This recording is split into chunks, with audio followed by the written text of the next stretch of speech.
মা, এ হলো আমাদের জগদীশ্বরী মা। এই মায়ের যে কি কৃপা, মায়ের যে কি করুণা, সেটা আমরা অনেক কাছ থেকে দেখেছি, অনেক কাছ থেকে বুঝতে পেরেছি।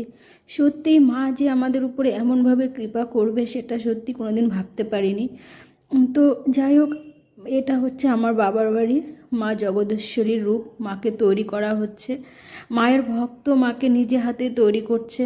মা দুদিনের মধ্যে মায়ের এই মূর্তি তৈরি হয়েছিল এবং দুদিনের মধ্যে এত সুন্দর যে মায়ের রূপ ফুটিয়ে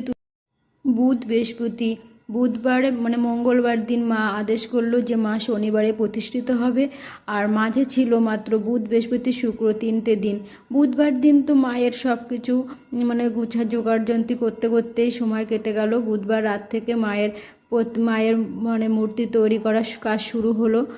বুধ, বৃহস্পতি, শুক্র 2 দিনের মধ্যে মায়ের